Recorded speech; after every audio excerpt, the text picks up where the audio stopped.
පින්නතුනි අද ධර්ම දේශනාවේ මාතෘකාව හැටියට මම යොදාගත්තේ අපේ ත්‍රිපිටකයේ මජ්ක්‍ධිම නිකායේහි සඳහන් වන දෙවනි සූත්‍රය සියලු කෙලෙස් නැති කිරීම පිළිබඳව භාග්‍යතුන් වහන්සේ දේශනා කරපු ඊතා උතුම් බොහෝ ගැඹුරු සූත්‍ර දේශනාවක්. මේ සූත්‍ර දේශනාව හඳුන්වලා තියෙන්නේ සබ්බාසව සූත්‍රය කියලා. ගැඹුරු සූත්‍ර දේශනාවක්. පියවරෙන් පියවර දේශනා කීපයක් සිදු කරන්න වෙයි මේ දේශනාව නිමා කරන්න. ශක්ති ප්‍රමාණයෙන් ඊතා ලිහිල්ව මේ දේශනාව සිදු කරන්න බලාපොරොත්තු වෙනවා. මේ ධර්ම කාරණාව මනාව අවබෝධ කරන්න බලාපොරොත්තු වෙන අය පිළිවෙලට මේ දේශනා කීපයම ශ්‍රවණය කරගත්තොත් බොහොම පහසුවක් සැලසෙයි කියලා හිතෙනවා. ඒ නිසා මේ උතුම් සූත්‍ර දේශනාව තමයි අද ධර්ම දේශනාවේ මාතෘකාව බවට පත් වෙන්නේ. අපේ බුදුරජාණන් වහන්සේ සවැත් නුවර ජේතවනාරාම විහාරෙහි වැඩ සිටින කාලේ භික්ෂු මහසංඝයා ආමන්ත්‍රණය කරලා මේ උතුම් දේශනාව සිදු කරලා තියෙනවා. බුදුරජාණන් වහන්සේ දේශනාව ආරම්භ කොට වදාළේ සබ්බාසව සංවර පරියායං වූ භික්කවේ දේසිස්සාමි තං සුනාත සාදුකං මනසිකරෝත බාසිස්සාමීති. භික්ෂූනි සියලු කෙලෙස් නැති කිරීම පිළිබඳව ක්‍රමය දේශනා කරන්නෙමි. එය හොඳින් අසන්න මෙනෙහි කරන්න යනාදී වශයෙන් බුදුරජාණන් වහන්සේ දේශනාව ආරම්භ කරනවා. බුදුරජාණන් වහන්සේට භික්ෂූන් වහන්සේලා ඒ දේශනාව මනාව ශ්‍රවණය කරන බවට පිළිවදන් ලබලා දීලා තිබුණා. බුදුරජාණන් වහන්සේ මේ දේශනාව සිදු කරන්නේ සවැත් නුවර ජේතවනාරාමයේ. විශේෂයෙන් මේ සූත්‍ර දේශනාව සාකච්ඡා කරන තැන ඒ පිළිබඳවත් මේ සවැත් නුවර පිළිබඳවත් විශේෂ විස්තරයක් සඳහන් කරනවා. ශ්‍රාවස්ති අපි අද සවැත් නුවර කියලා කියනවා. එදා ශ්‍රාවස්ති කියලා හැඳින්වුවා. මේ ශ්‍රාවස්ති කියන වචනේ තේරුම තමයි සියලු උපභෝග පරිභෝග සම්පත් වලින් සමන්විතයි කියන කාරණාව. සවැත් නුවර අහවල් දේ නැහැ කියලා සඳහන් කරන්න දෙයක් තිබිලා නැහැ. ඊටාම උසස් දියුණු තත්ත්වයේ පැවතිච්ච නගරයක්. එහි ජීවත් වෙච්ච අයට බොහොම පහසුකම් ඒ නිසා සැලසිලා තිබුණා. මේ නගරයට පිටින් ජේත කියන කුමාරයාගේ උයන තිබුණා. ජේත කියලා කියන්නේ කොසල් මහරජුරුවන්ගේ එක පුතෙක්. ඒ ජේත කුමාරයාට තිබුණා ඊටාම වටිනා උයනක්. ඒක තිබුණේ නගරේ පිටත ප්‍රාකාරයට පිටින් කියලා සඳහන් කරනවා. මේ නගරයේ ප්‍රාකාර දෙකක් තියෙනවා. පිටත ප්‍රාකාරය සහ ඇතුළත ප්‍රාකාරය. එතකොට මේ උයන තියෙන්නේ පිටත ප්‍රාකාරයටත් පිටින්. කොසල් රජුරුවන්ගේ මේ පුතා ජේත රජුරු යුද්ධයක් දිනපු අවස්ථාවේ තමයි මේ කුමාරයා ඉපදිලා තියෙන්නේ. එහෙනම් යුද්ධෙ දිනපු වෙලාවේ ඉපදිච්ච නිසා පුතාට ජේත කියලා නම තියලා තියෙනවා. දිනන්නා කියන අරමුණ වගේ ජේත කියලා නමක් තිබ්බා. මේ ජේත කුමාරයා තමන්ගේ උයන බොහොම අගේට වවලා තිබුණා. මේක හැබැයි ඉබේ වැවුණා නෙමෙයි මනාව සැලසුම් කරලා වවාපු උයනක්. කෝටි ගණන් වටිනාකමින් යුක්ත ගස් කොළන් වලින් මේ උයන යුක්තයි කියලා සඳහන් කරනවා. අපේ අනාථපිණ්ඩික සිටුතුමා මේ උයන 18 කෝටියක් වියදම් කරලා මිලට ගන්න කටයුතු කළා. හැබැයි ඒ තරම්ම මේ උයන වටින්නේ නැහැ. ඒ නිසා ජේත කුමාරයා කල්පනා කළා මේ නොවටිනා මුදලක් මේ තරම් විශාල ධනස්කන්ධයක් මේ උයන වෙනුවෙන් සිටුතුමා කැප කරනවා ඇත්තේ වෙනත් සුවිශේෂී කටයුත්තක් සඳහා වෙන්න පුළුවන්. ඒ නිසා ජේත කුමාරයා ඒ කාරණාව හොයලා බැලුවා. බලහම් සිටුතුමා මේ ඉඩම ගන්නේ බුද්ධ ප්‍රමුඛ මහා සංඝරත්නයේට ආරාම සංකීර්ණයක් හදලා පූජා කරන්න. ඒකට සුදුසු ඉඩමක් හොයලා තමයි මේ ඉඩම ඉල්ලන්නේ. ඒ නිසා ජේත කුමාරයා කල්පනා කළා මම මේකට මුදල් ගන්න එක ගැලපෙන්නේ නැහැ. සිටුතුමා යම් මුදල් ප්‍රමාණයක් ඉඩම වෙනුවෙන් ගෙව්වද ඒ මුදල් ඔක්කොම සිටුතුමාට ආපහු දුන්නා. ඒ විතරක් නෙමෙයි ඉඩමත් සිටුතුමාට ආපහු දුන්නා. ඒ ඉඩමේ තියෙන නොයෙක් කෝටි ගණන් වටින සියලුම ගස් කොළන් මේ ආරාමයේ ඉදිකිරීම වෙනුවෙන් ප්‍රයෝජනයට ගන්න කියලා සඳහන් කළා. අනාථපිණ්ඩික සිටුතුමා 54 කෝටියක් ධනය වියදම් කරලා මේ ඉඩමේ අපූර්ව ආරාම සංකීර්ණයක් හැදුවා. එහි බුදුරජාණන් වහන්සේ වෙනුවෙන් විශේෂ කුටි 4ක් හදලා තියෙන බව සඳහන් කරනවා. ඒ කුටි 4න් එකක් හදලා තියෙන කොසල් රජුරු. මේ අතර සුවිශේෂී කුටියක් තියෙනවා බුදුරජාණන් වහන්සේ වෙනුවෙන්. ඒක නම් හරියට දිව්‍යමය කුටියකට සමානයි කියලා සඳහන් කරන්නේ. ඒ කුටිය දෙපැත්තේ අග්‍ර ශ්‍රාවකයන් දෙනම වහන්සේගේ කුටි දෙක නිර්මාණය කරලා තිබිච්ච බව සඳහන් කරනවා. ඉන් එහාට 80 මහා ශ්‍රාවකයන් වහන්සේලාට වැඩ ඉන්න වෙන වෙනම කුටි තිබ්බ බව සඳහන් වෙනවා. තවත් නොයෙක් මහරහතන් වහන්සේලාට වැඩ සිටීම සඳහා තවත් කුටි බොහෝ සෙයින් මේ උයනේ සකස් කරලා තිබ්බ කියලා සඳහන් කරනවා. ආරාම සංකීර්ණයේ වැඩ ඉවර වුණාම අපේ ආනන්ද ස්වාමින් වහන්සේ ඉඩම් හිමියාගේ නමත් එකතු කරලා ආරාමයේ හදාපු අනාථපිණ්ඩික සිටුතුමාගේ නමත් එකතු කරලා මේ ආරාමයට අපූර්ව නමක් තිබ්බා. ඒ නම තමයි ජේතවනී. ජේතගේ උයන අනාථපිණ්ඩිකස්ස ආරාමී. එහෙනම් බොහෝ සූත්‍රවල අපිට මේ නම හම්බ වෙනවා. ජේතවනී අනාථපිණ්ඩිකස්ස ආරාමී. ජේතගේ උයනේ අනාථපිණ්ඩික සිටුතුමා හදපු ආරාමී. මේ ආරාමේ වැඩ ඉඳගෙන තමයි අපේ බුදුරජාණන් වහන්සේ මේ විශේෂිත වූ සූත්‍රය දේශනා කරලා තියෙන්නේ. ඊටාම විශේෂ සූත්‍ර දේශනාවක් සබ්බාසව සූත්‍රය කියලා කියන්නේ.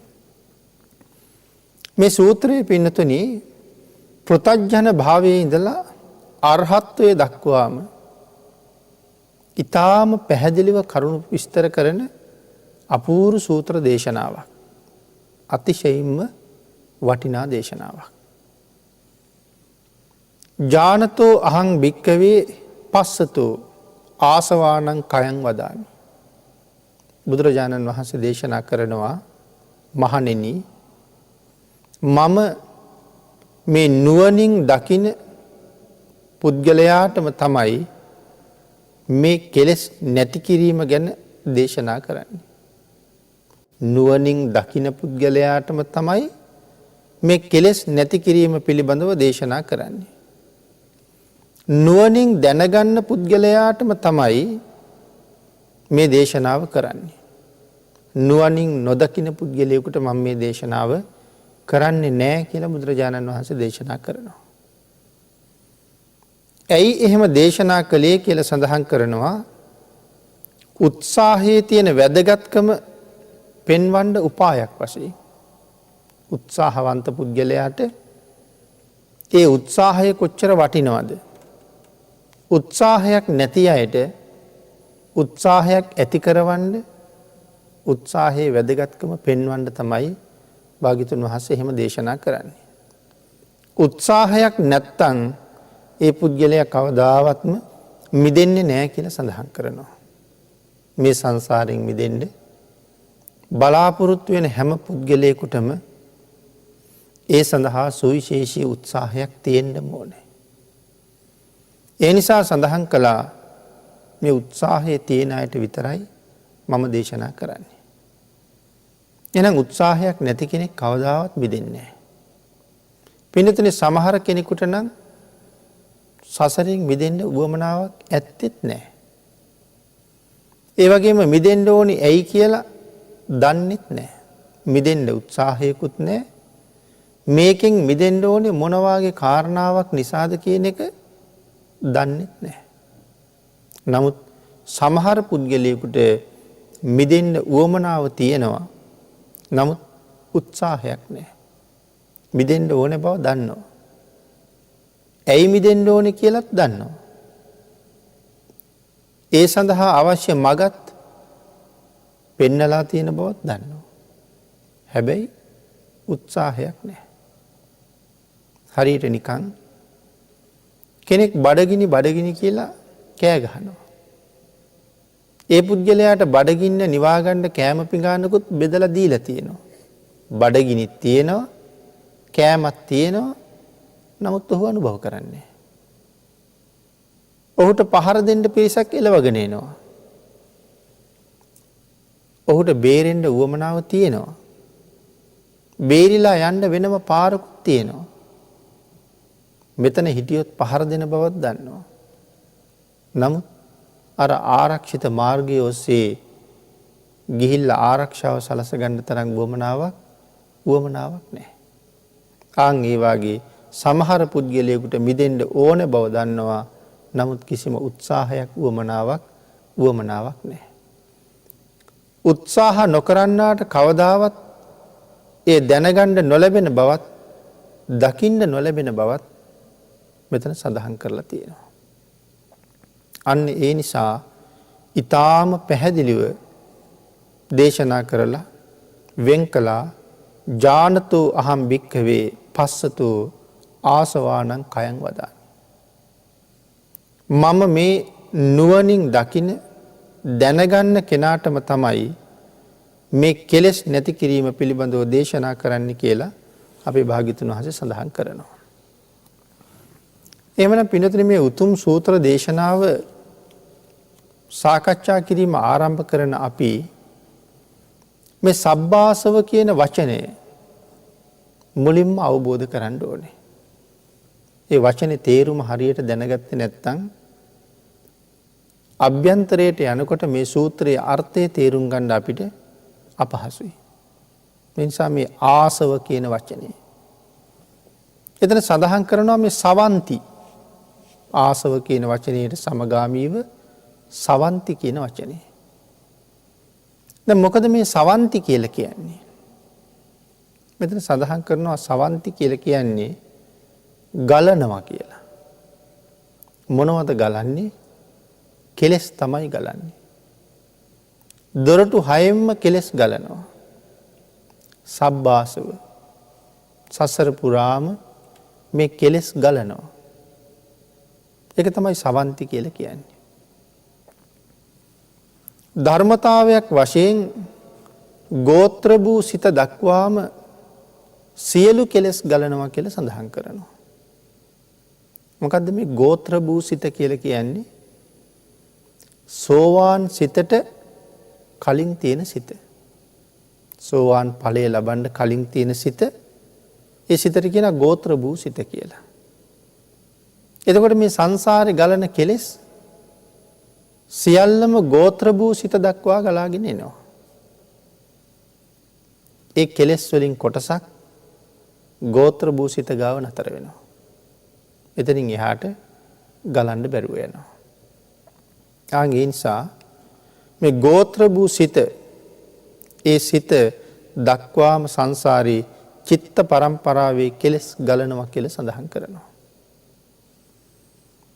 පින්නතනි මේ සෝවාන් වීමෙන් පසු මිත්‍යා දෘෂ්ටියක් කවදාවත් අපේ සිතට එන්නේ නෑ.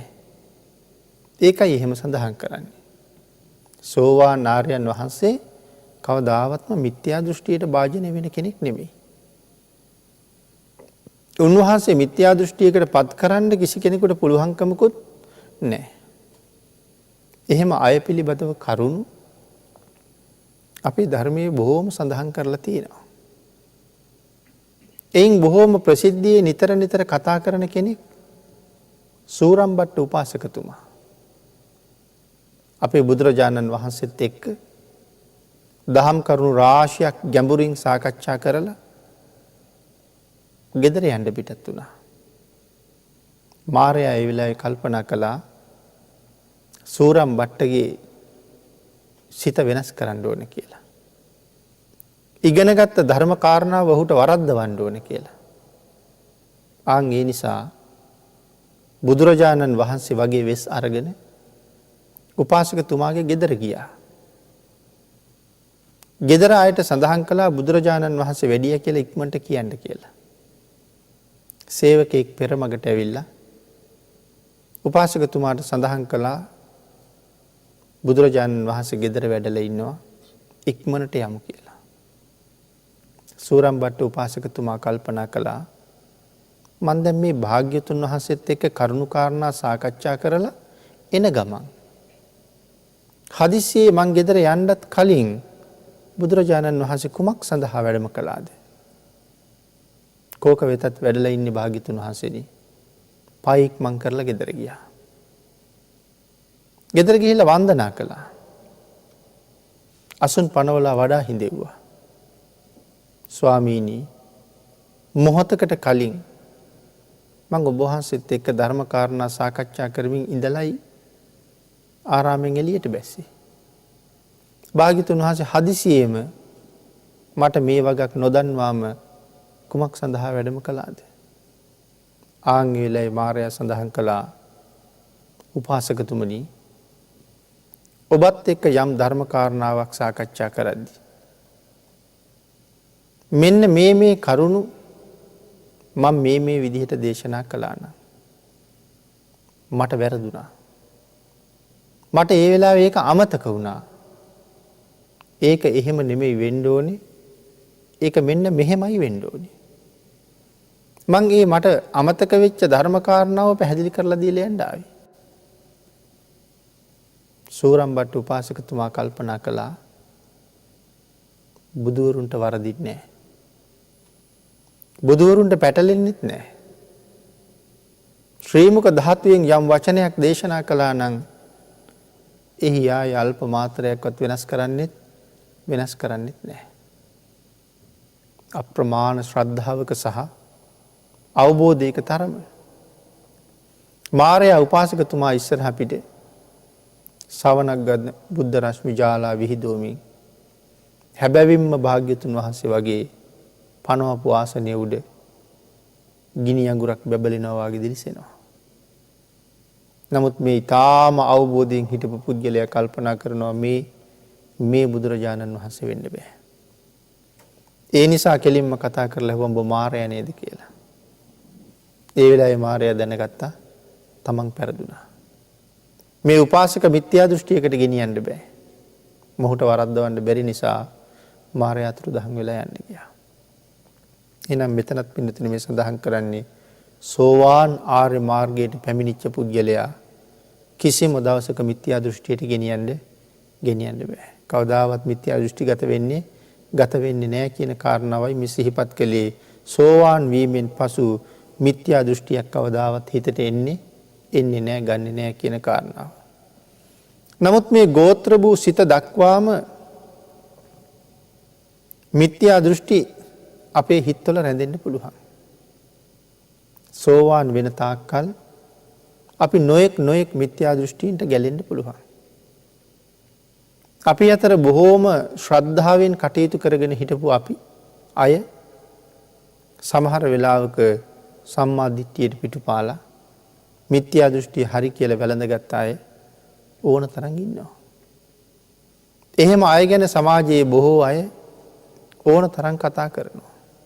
අපටත් වඩා හොඳට හිටපු අය අපටත් වඩා වීරිය තිබුණ අය අපරාධ මිත්‍යා දෘෂ්ටියට ගියා කියලා කම්පා වෙන අය ඕන තරම් ඉන්නවා. ඒකට හේතුව තමයි තාම සසර මනා අවබෝධයක් ලැබිලා නැතිකම. මේ අති උතුම් වූ තැනට තාම පත් වෙන්න බැරි වෙච්ච නිසා ඕනෑම කෙනෙක් එතෙන්ට යන්න පුළුවන්. නමුත් සෝවාන් වෙච්ච ආර්යයන් වහන්සේ කවදාවත් මිත්‍යා දෘෂ්ටි ගත වෙන්නේ නැහැ. මේ කෙලෙස් වලට පින්නතුනි ඕනෑම තැනක ගලන්න පුළුවන් කියලා සඳහන් කරනවා. දැන් අපි සවන්ති කියලා කිව්වේ ගලනවනේ. මේ කෙලෙස් වලට මේ සංසාරේ ඕනෑම තැනක ගලන්න පුළුවන්. ඒ ඕනෑම තැනක ගලන්න පුළුවන් කියලා සඳහන් කරාම මෙතන පැහැදිලි කරනවා සතර අපායේ ගලන්නත් පුළුවන්. දිව්‍ය ලෝකවල ගලන්නත් පුළුවන්. රූපාවචර අරූපාවචර බ්‍රහ්ම ලෝකවල ගලන්නත් පුළුවන්. ඒ වගේම අවකාශයේ හැටියට භවග්‍රය දක්වාම මේ කෙලෙස් වලට ගලන්නත් පුළුවන්. හරහට ගත්තහම සීමාවක් නැතුව කෙලෙස් වලට ගලන්න පුළුවන්කම තියෙනවා. සෝවාන් සිත දක්වා සියලු කෙලෙස් ඇති වෙනවා. සෝවාන් සිත ළඟ අපේ ගලන කෙලෙස් වලින් යම් ප්‍රමාණයක් නතර වෙනවා. සියල්ලම නතර වෙනවා නෙමෙයි. සක්කාය දිට්ඨි, විතිකිච්ඡා, සීලබ්බත පරාමාස. මේ ක්ලේශයන් සෝවාන් සිත ළඟ නතර වෙනවා. සෝවාන් වෙච්ච උත්තමයන් වහන්සේට කවදාවත් එවන් කෙලෙස් ආය උපදින්නේ නැහැ. මේ තමයි ප්‍රහීණය කරපු ප්‍රමාණය. කෙනෙක් සෝවාන් වුණාද කියලා කල්පනා කරලා බලහම මම සෝවාන් වෙලාද කියලා තව කෙනෙකුගෙන් අහන්න වෙනවද? සමහර වෙලාවට හුඟක් කෙනෙකුට එහෙම ලොකු ප්‍රශ්නයක් තියෙනවා. මෙච්චර කල් භාවනා කළා, මෙච්චර කල් බණ ඇහුවා, මෙහෙම කටයුතු කළා, අපි සෝවාන් වෙලාද දන්නේ නැහැ. එහෙම හිතෙනවා. ඒ නිසා තවත් කෙනෙක් ගාවට ගිහිල්ලා අහනවා මම දැන් සෝවාන් වෙලාද? සමහරලාට තවත් මිත්‍යා දෘෂ්ටික කෙනෙක් කරුණු දක්වලා කියනවා ඔබ දැන් සෝවාන්. ඒ නිසා මෙතන ඉඳලා ඔබ ආර්ය ශ්‍රාවකයෙක් කියලා. තමන් සෝවාන් වුණා නම් අනුන්ගෙන් අහන්න කොහොමවත් අවශ්‍යතාවයක් නැති බව නිර්මල ධර්මයේ තුල මනාව පැහැදිලි කරලා තියෙනවා. ඒ කාගෙන්වත් අහන්න ඕනේ නැත්තේ හරියට මේ අති උතුම් මාර්ගඵලය ලබාගත් කෙනාට ප්‍රත්‍යවේක්ෂා ඥාන පහක් පහළ වෙනවා. මොනවද මේ ප්‍රත්‍යවේක්ෂා ඥාන?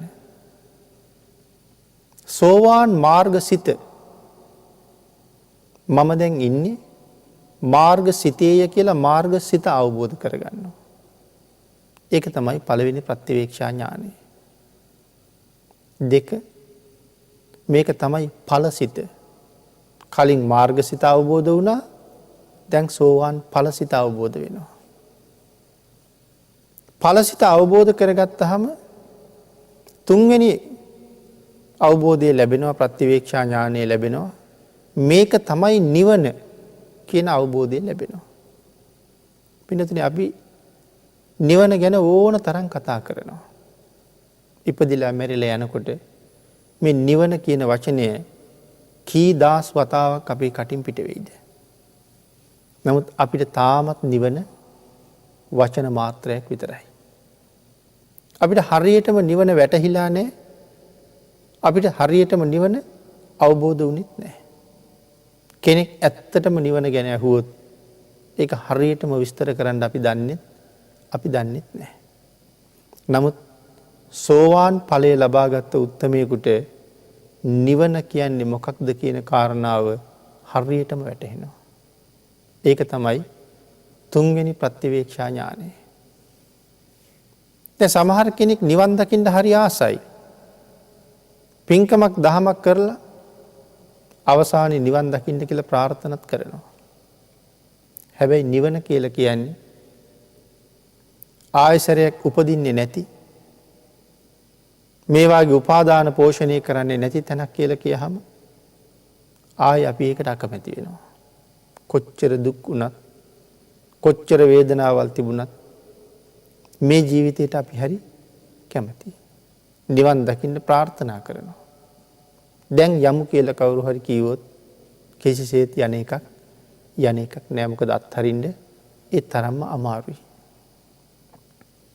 ඒ වුණාට නිවන කියන එක ගැන අපිට යමක් හිතාගන්න ධර්මයේ තුලම කරුණු තියෙනවා.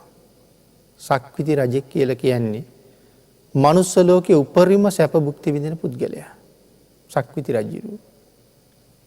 ඒ තරම් සැප විඳින සක්විති රජුරු සක්විති රාජ්‍ය අතහැරලා නිවනට යන්න සූදානම් වෙනවා. සක්විති රජුරුවන්ගේ සැප පල්ලෙහාම දිව්‍යතලයේ දෙවියන්ගේ සැප වලින් එක සංසන්දනය කරලා බලහම ඒ දිව්‍යමය සැප ගාව සක්විති සැපේ ඊටාම ස්වල්ප දෙයක්. අල්ප මාත්‍රයයි. නමුත් ඒ දිව්‍ය තලවල පල්ලෙහාම දිව්‍ය තලයේ නෙමෙයි. එතනින් එහාට ඉන්න දිව්‍ය තලවල දෙවියෝ නිවනට යන්න හරි කැමතියි. ඒ කියන්නේ දිව්‍ය සැපයට වඩා නිවන හුඟා කුසස්සින්දා. දෙවියන්ට වඩා අප්‍රමාණ සැප විඳින පිරිසක් බ්‍රහ්ම රාජවරු කියලා කියන්නේ. ඒ බ්‍රහ්මයොත් නිවනට යන්න ඒ තරම්ම කැමැත්තක් දක්වනවා. ආන් එහෙමනම් නිබ්බානං පරමං සුඛං කියපු වචනය හරියටම අර්ථ විග්‍රහ කරන්න අපිට දැන් තේරෙන්නෙම නැහැ. ඒක නිවන ප්‍රත්‍යක්ෂ කරපු කෙනෙකුට තමයි පැහැදිලි කරන්න පුළුවන්. නමුත් නිවන පරම සැපයයි කියලා දේශනා කළෙත් හැබෑම නිවන ස්පර්ශ කරපු සම්මා සම්බුදුරජාණන් වහන්සේමයි. සෝවාන් ආර්යයන් වහන්සේට 15 වෙනි 3 වෙනි ප්‍රතිවේක්ෂා ඥානෙ තමයි නිවන කියන්නේ මොකක්ද කියලා හරියටම වැටහෙනවා.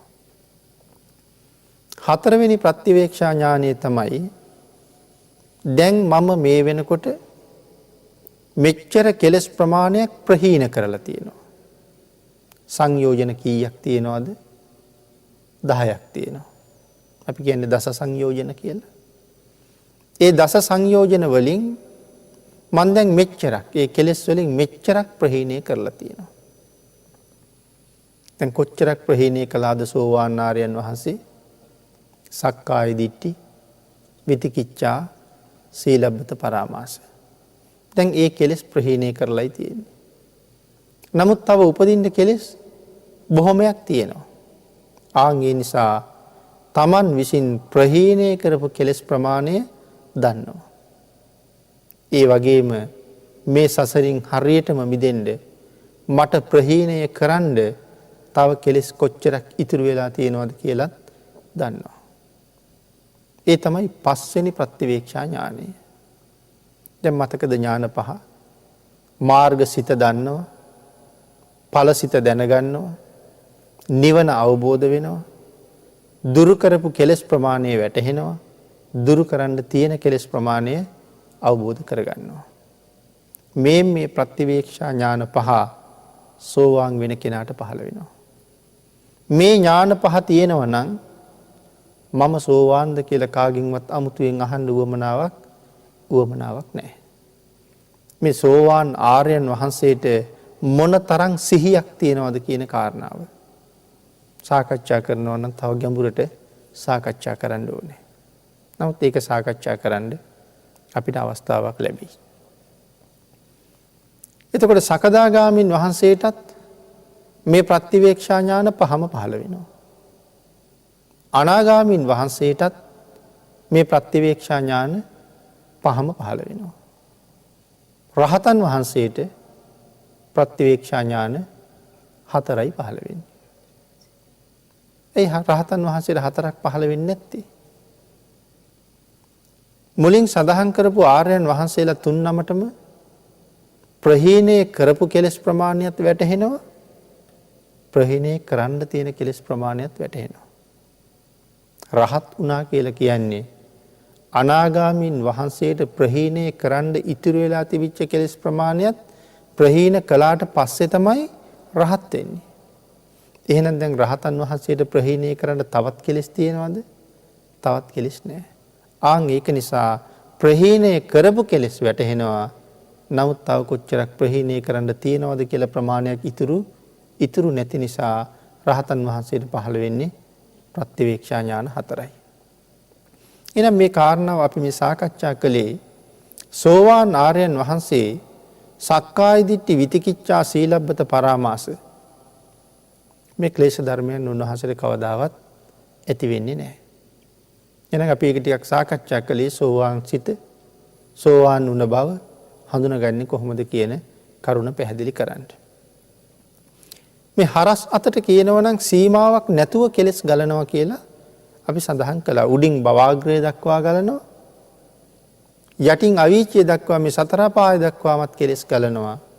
හරහට ගලන්න ගත්තොත් සීමාවක් නැතුව කෙලස් උපදිනවා.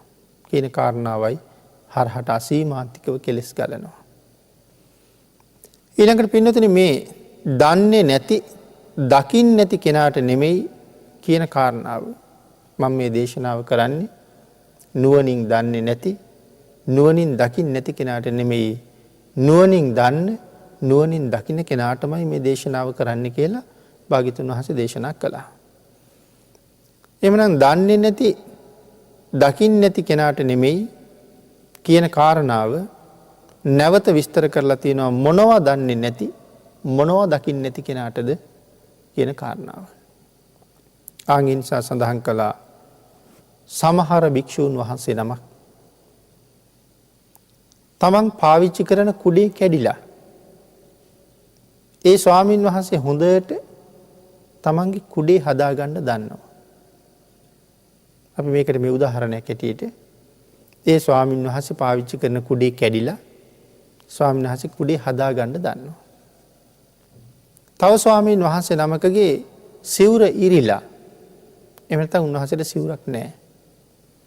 ඒ නිසා උන්වහන්සේ සිවුරක් මහගන්න දන්නවා. කුඩේ හදාගන්නත් දන්නවා. සිවුර මහගන්නත් දන්නවා.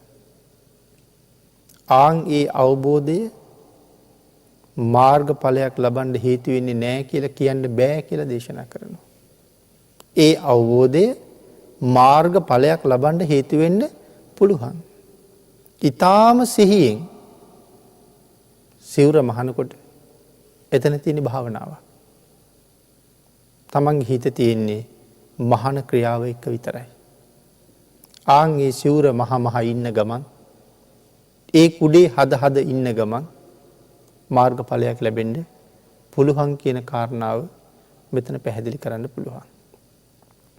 ඊළඟට නමුත් භාග්‍යතුන් වහන්සේ දේශනා කරනවා මේ වෛද්‍ය කර්ම වාගේ දේවල් කරනකොට එහෙම වෙන්නේ නැහැ කියලා. හේතු වෛද්‍ය කර්ම කරනකොට කෙලස් තුනී වෙනව නෙමෙයි කෙලස් වැඩි වෙනවා. කෙලස් උපදිනවා. ඒ නිසා එවන් දේවල් වල එහෙම වෙන්නේ නැහැ කියලා සඳහන් කරලයි භාග්‍යතුන් වහන්සේ ඒ කරුණ තහනම් කරලා තියෙන්නේ. ඊළඟට පින්නතුනි මේ විශේෂ සූත්‍රය සංසාරයයි නිවනයි දෙකම ගැන කතා කරලා තියෙන නිසා අයෝනිසෝ මනසිකාරය යෝනිසෝ මනසිකාරය කියන කාරණාව විශේෂයෙන් සාකච්ඡා කරන්න ඕනේ. අයෝනිසෝ මනසිකාරය කියලා කියන්නේ සංසාරය. යෝනිසෝ මනසිකාරය කියලා කියන්නේ නිවන. එහෙනම් මේ සූත්‍රය සාකච්ඡා කරන්නේ සසරයි නිවනයි පිළිබඳව. එතකොට මොකද්ද මේ සංසාරය කියලා කියන්නේ? මෙරි මෙරි ඉපදෙමින් ආයෙත් මෙරිමින් ආයෙත් ඉපදෙමින් යන ගමන. එහෙමනම් අපේ බුදුරජාණන් වහන්සේ මේ සසර ස්වභාවය පැහැදිලි කරනකොට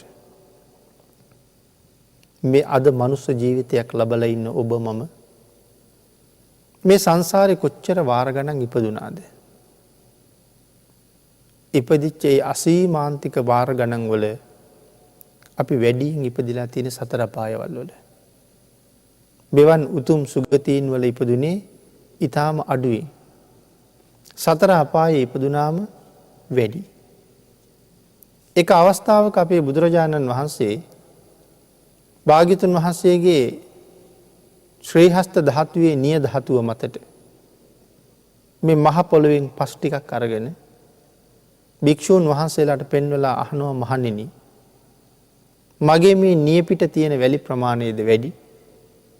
එහෙම නැත්නම් මහ පොළොවේ තියෙන වැලි ප්‍රමාණයද වැඩි?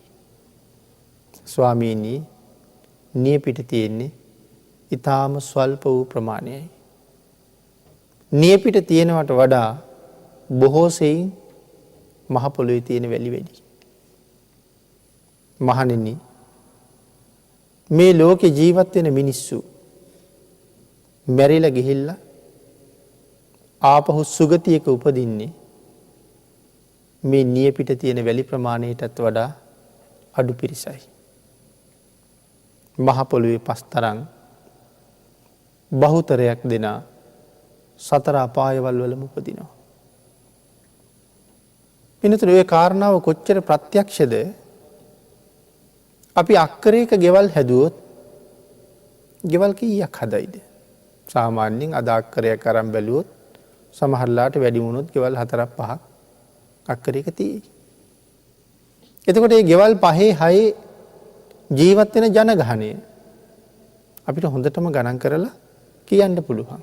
මේ අක්කරයේ ගෙවල් 6යි, එක ගෙදරක මෙච්චරයි, ගෙවල් 6ෙම මෙච්චරයි. නමුත් මේ අක්කරයක භූමිය ඇසුරු කරගෙන ඉන්න පණුව ප්‍රමාණය ගැන කවදාවත් කියන්න පුළුවන්ද? කූඹි ප්‍රමාණය, හුඹහක ඉන්න වේයෝ ගණන, වතුර වලක ඉන්න මදුරුව ගණන, වැව් කොටුවක් තිබොත් ඉන්න ජලජ ජීවීන් ප්‍රමාණය අපිට කවදාවත් ගණනය කරන්න බෑ. ලෝක ජනගහනයට වඩා වැඩි සත්ත්ව ප්‍රමාණයක් මේ අක්කරය ආශ්‍රය කරගෙන ජීවත් වෙනවා.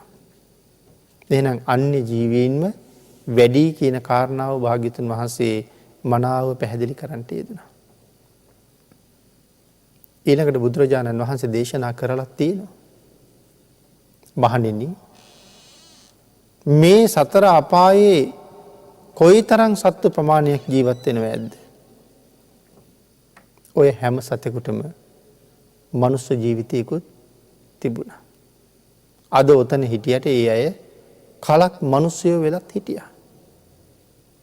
අර ඒක අවස්ථාවක අපේ භාග්‍යතුන් වහන්සේ ගෙරීන් රෑනක් දිහා බලාගෙන ඉඳලා සිනහ පහල කළා. ගෙරීන් කියලා කියන්නේ කූඹි වාගේ జాතියක්. කළු කූඹි වගේ කොඩෙයි කියලා කියන කූඹි වර්ගයක්. ඒගොල්ලෝ පාර මාරු වෙනවා විශාල වශයෙන්. ඒ දිහා බලාගෙන හිටපු භාග්‍යතුන් වහන්සේ සිනහ පහල කළා. භික්ෂුන් වහන්සේලා ඇහුවා භාග්‍යතුන් වහන්සේ සිනහ පහල කළේ ඇයි? ඒ වෙලාවේ භාග්‍යතුන් වහන්සේ නැවත වතාවක් මේ ගෙරීන් රෑන පෙන්නලා දේශනා කළා මහණෙනි මෙතන සක්විති රජ නොවිච්ච එක්කෙනෙක්වත් නැහැ කියලා. එදා සක්විති රජෙක් මනුස්ස ලෝකේ හරියට මිනිසුන්ගේ ශ්‍රේෂ්ඨයා පළවෙනියා සියලු මිනිසුන්ගේ රජුරු. නමුත් අද ඊටාම පහත් නිරේක ඉපදිච්ච එහෙම නැත්නම් සතර අපායේ එක අපායක ඉපදිච්ච තිරිසනෙක් කොච්චර පහත් තැනකද ඉන්නේ? සමහර වෙලාවට අපි කාරලා එළියට දාන කෙල පිටකටත් යට වෙලා මැරෙන තැනකද ඉපදිලා ඉන්නේ. ඒ තරම්ම මේ සංසාරේ භයානකයි. එතකොට පින්නතුනි මේගොල්ලෝ මනුස්ස ජීවිතෙත් හිටියා ආපහු තිරිසන් ලෝකවලට ගියා. හුඟක් වෙලාවට මොනව කරගන්න බැරි වෙච්ච නිසාද? මෙවන් උතුම් ජීවිතයක් තිබුණ වෙලාවක සිල් රැක ගන්න බැරි වෙච්ච නිසා. අනික් හැමදේම කරන්න හොඳට මතක තිබුණා. ඉගෙන ගත්තා. ගෙවල් දොරවල් හැදුවා. යාන වාහන ගත්තා. මිල මුදල් හරි හම්බ කරගත්තා. ආවාහ විවාහ වුණා. දරුමල්ලු හදලා පෝෂණය කරගත්තා. මෙලව ලෞකික ජීවිතේ කරන්න තිබුණ නම් යම් දෙයක් ඔය හැමදේම කළා. හරියට කලට වෙලාවට කරගන්න හුඟක් උත්සාහ කළා. ඒ සේරම කරගෙන හිටපු අයට සිල් රැක ගන්න අමතක වුණා. ආන් ඒකේ ප්‍රතිඵලයක් හැටියට මැරිලා ගිහිල්ලා සතර අපාය තැනක උපදිනවා. එහෙනම් කෙනෙකුගේ ඊළඟ ජීවිතයේ උපදින තැන වෙනස් කරන සාධකයක් මේ ලෝකෙ තියෙනවා නම් ඒ සීලයයි කියන කාරණාව මීට කලින් දේශනාවල් ඕන තරම් සාකච්ඡා කරලා තියෙනවා. එහෙමනම් අදට ධර්ම දේශනාව සඳහා වෙන් වෙලා තියෙන කාලේ නිමා වෙලා නිසා මේ උතුම් සූත්‍රයේ ආශ්‍රයෙන් කෙරෙන පළවෙනි ධර්ම දේශනාව අපි මේ විදිහට නිමා කරමු.